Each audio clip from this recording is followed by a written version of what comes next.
جو اللہ کی صفت ہے ظاہر اور باطن، یہ اس کے ساتھ لگا رہا ہے طریقے کے ساتھ. سر باطن بھی ہے، ظاہر بھی ہے عبد القادر. آگے ذی تصرف بھی ہے، معزون بھی ہے، مختار بھی ہے. لو ذی تصرف، تصرف کرنے والا، معزون اذن دیا ہوا. اذن اللہ نے اجازت دے دی ہے شیخ عبد القادر جیلانی جا سارے کام کرو. ذی تصرف بھی ہے، معزون بھی ہے، مختار بھی ہے، اختیار بھی ہے آپ کا. کار عالم کا مدبر بھی ہے عبد القادر. ہدایت بخشش صفحہ 19 جلد نمبر 1. ہدایت بخشش صفحہ 19. جو میرے پاس ہدایت بخشش کا نسخہ ہے اس کا صفحہ 23 ہے، بعض 23 بعض 19. کار عالم کا مدبر، ابھی آپ پڑھے من یدبر الامر. کار عالم، الامر امر العالم، امر العالم، عالم کے کام. کار عالم، وہ مانتے تھے کار عالم کا مدبر صرف اللہ ہے. یہ کہتے ہیں کار عالم کا مدبر بھی ہے عبد القادر. سارے جہان کے جتنے کام ہیں یہ سارے کام کرنے والا شیخ عبد القادر جیلانی ہے. آگے آئیے جی.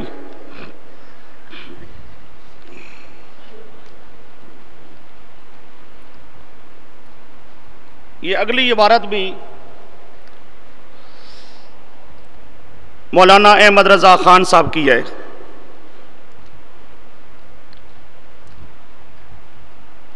احد سے احمد، احد سے احمد اور احمد سے تجھ کو کن اور سب کن مکن حاصل ہے یا غوث. احد سے احمد اور احمد سے تجھ کو، احد اللہ، اللہ نے سارا اختیار دیا احمد صلی اللہ علیہ وسلم کو. احد نے یعنی اللہ پاک نے سارا اختیار دیا رسول پاک کو، اور احمد سے تجھ کو. پھر رسول پاک نے سارا اختیار دے دیا کس کو؟ شیخ عبد القادر جیلانی کو. یہ رسول پاک کے بعد ابو بکر صدیق کے ساتھ کوئی پیار نہیں ہے ان کا، حضرت عمر کے ساتھ کوئی پیار نہیں، حضرت عثمان کے ساتھ، یہ پیارے پیغمبر کے صحابہ. اب چاہیے یہ تھا کہ وہ کہتے کہ رسول پاک نے اختیار دیا صحابہ کو، پر صحابہ کی یہ لگتے ہی کچھ نہیں. ہاں ایک دوسرا گروپ ہے علی علی علی کے ملنگ، ان کو خوش کرنے کے لیے نعرے لگاتی ہیں یا علی یا علی. یہاں اگرچہ علی کا نام بھی نہیں ہے، یہاں پر تو علی کا نام بھی نہیں. رسول پاک سے سارا اختیار آ گیا جی شیخ عبد القادر جیلانی کے پاس.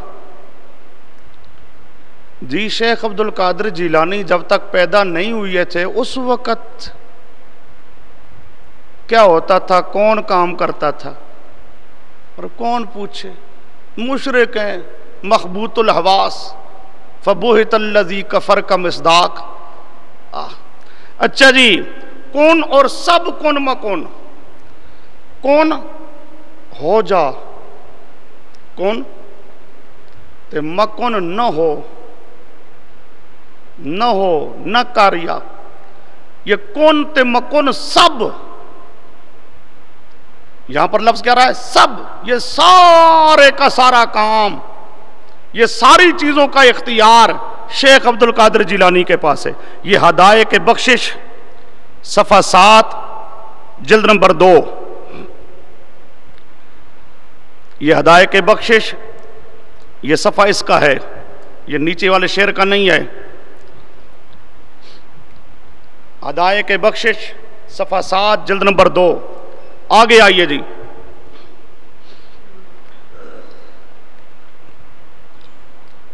اگلی عبارت نمبر 4. خالق کل نے آپ کو مالک کل بنا دیا. لو جی، یہ مفتی احمد یار گجراتی کی عبارت ہے. خالق کل نے آپ کو مالک کل بنا دیا، دونوں جہاں ہیں آپ کے قبضہ و اختیار میں. آپ مالک کل ہیں، مالک کل. وہ سمجھے؟ خالق کل نے آپ کو کیا بنا دیا؟ مالک کل. دونوں جہاں ہیں آپ کے قبضہ و اختیار میں. جس کو جو چاہیں اپنے رب کی عطا سے عطا فرماویں، جس کو جس سے چاہیں محروم کر دیں، اور جس کے لیے جو چاہیں حلال فرماویں اور جو چاہیں حرام.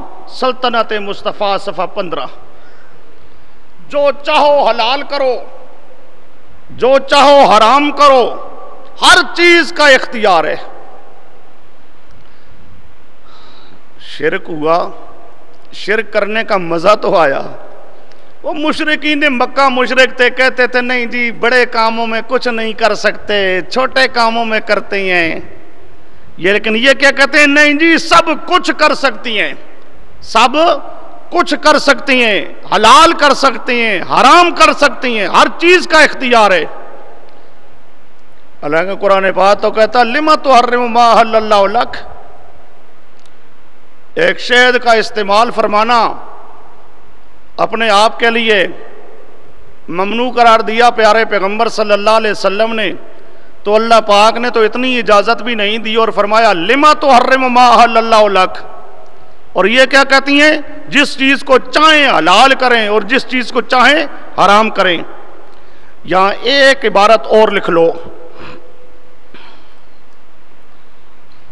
دنیا و آخرت کی تمام نعمتیں، دنیا و آخرت کی تمام نعمتیں حضور کے اختیار میں ہیں، حضور کے اختیار میں ہیں. جسے جو چاہیں عطا کریں. الامن والعلا صفحہ 148.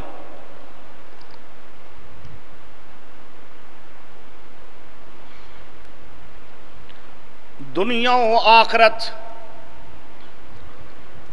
کی تمام نعمتیں حضور کے اختیار میں ہیں، جسے جو چاہیں عطا کریں. الامن والعلا صفحہ 148.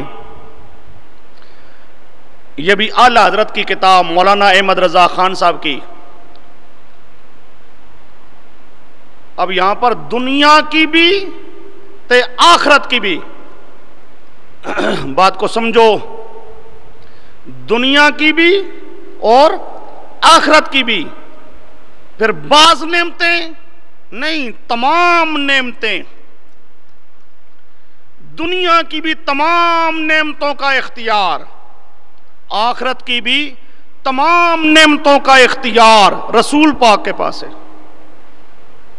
دنیا کا بھی اور آخرت کا بھی تمام نعمتیں حضور کے اختیار میں. جسے جو چاہیں عطا کریں، جسے چاہیں دیں، مرضی ہے نہ دیں. دنیا کی بھی ساری نعمتیں، آخرت کی بھی ساری نعمتیں رسول پاک صلی اللہ علیہ وسلم کے قبضے میں ہیں. یہ الامن والعلا. اس کے بعد آئیے جی، اب یہ عقیدہ ان کا یہ آپ نے ذہن میں رکھنا ہے.